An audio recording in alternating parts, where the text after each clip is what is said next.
Ratusan PMI di Taiwan lakukan demo kemarin, tuntut hak dan kesejahteraan.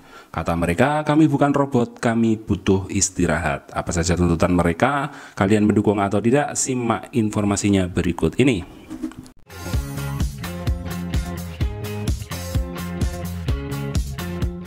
Lebih dari 100 pekerja rumah tangga migran menggelar unjuk rasa di Taipei pada hari Minggu kemarin.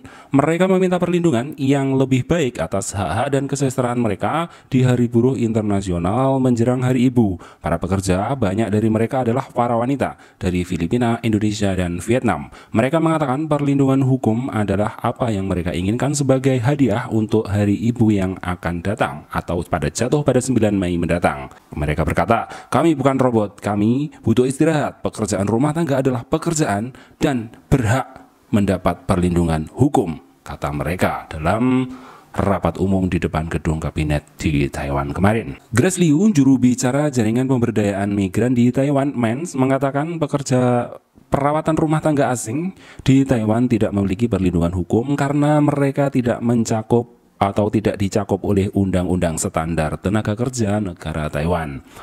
Pemberlakuan undang-undang pelayanan rumah tangga akan menjadi hadiah terbaik bagi 250.000 pekerja migran di Taiwan untuk Hari Ibu nanti, terutama bagi mereka yang berstatus ibu, katanya. Pada 2004, Men mengajukan proposal untuk rancangan undang-undang yang disebut Undang-Undang Pelayanan Rumah Tangga yang berusaha untuk memasukkan semua pekerja rumah tangga dalam sistem asuransi tenaga kerja, menetapkan standar untuk upah mereka, mengizinkan kompensasi untuk kecelakaan terkait pekerjaan, dan memberikan pedoman untuk mereka kamar, papan, dan juga waktu tempat istirahat. Nah, ini untuk tuntutan 2004 ini udah dikabulkan ya. Jadi sekarang sudah masuk Astek. Jadi TKW sektor informal itu sekarang sudah masuk Astek.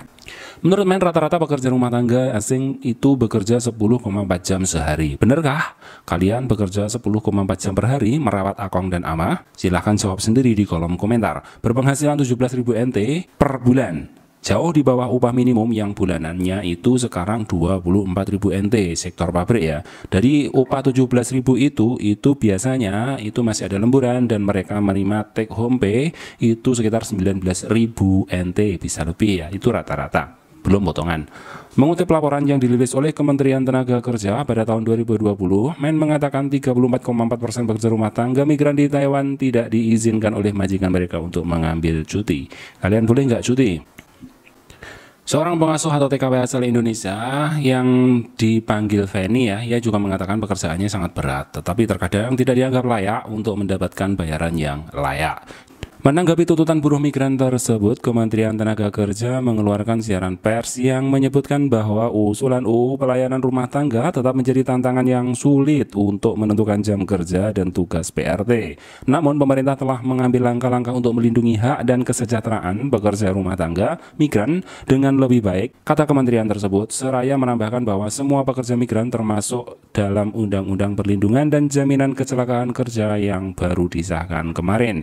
Mengenai tugas dan kondisi kerja majikan Taiwan, pekerja migran harus mematuhi ketentuan kontrak kerja mereka sesuai dengan Undang-Undang Layanan Tenaga Kerjaan dan kementerian tersebut. Nah, bagi teman-teman semuanya yang mendukung aksi itu ya silakan didukung, karena kalaupun mereka nantinya masuk ke dalam undang-undang ketenaga kerjaan itu ada nilai plusnya sangat banyak banget ya, keuntungannya. Daripada kita demonya minta naik gaji, mending minta masuk ke UU tenaga kerjaan, walaupun itu kalau saat ini ya masih impossible, masih mustahil untuk masuk ke dalam UU ketenaga kerjaan. Karena kenapa? Pekerja rumah tangga itu kan tidak terikat jam dan waktu ya. Yang namanya ngopeni akong ama atau ngopeni bayi itu kan ya ketika mereka butuh kita bekerja, ketika mereka nggak butuh kita istirahat, kan seperti itu. Jadi beda dengan pekerjaan yang di pabrik, kita melawan mesin atau kita melayani mesin. Kalau kita melayani mesin, mesinnya lah kita layani, nanti dalam beberapa jam kita kan sudah selesai. Nah, beda halnya dengan melayani orang sakit, orang jombo atau orang apa, kan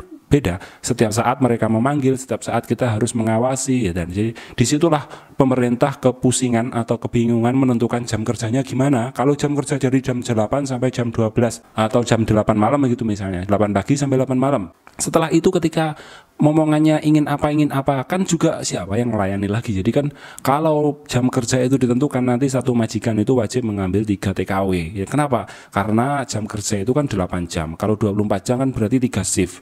Jam 8 pagi nanti sampai jam 4 sore, jam 4 sore sampai jam 12 malam, jam 12 sampai jam 8 pagi, seperti itu 3 shift. Kalau 3 shift mereka akan bayarnya kan 3 kali lipat ya. Itu sangat tidak mungkin ya, belum bisa untuk masuk ke situ. Tapi ya sudah masuk jaminan tenaga kerja itu, jam sosteknya itu nanti walaupun potongan tambah tapi kan jaminan keselamatan kerjanya kan terjamin gitu ya. Jadi ya semoga perjuangan mereka yang ada di jalan dikabulkan, dan bagi kita yang tidak mendukung mereka atau tidak setuju dengan ini ya kita lihat saja, kita diam saja. Kalau kita nggak bisa mendukung atau kita mendukung tapi nggak bisa datang ya kita doakan saja semoga perjuangan teman-teman ini berhasil ya. Semoga nanti kalau kalian bisa masuk ke tenaga kerjaan, ketika ada kenaikan gaji tiap tahun, gaji kalian pasti naik. Ada liburan Sabtu Minggu, kalian pasti bisa libur. Dan harian juga gitu, bekerjanya kalian tidak 24 jam. Nah, semoga berhasil dan salam ciayo, salam sukses dari BMI Taiwan.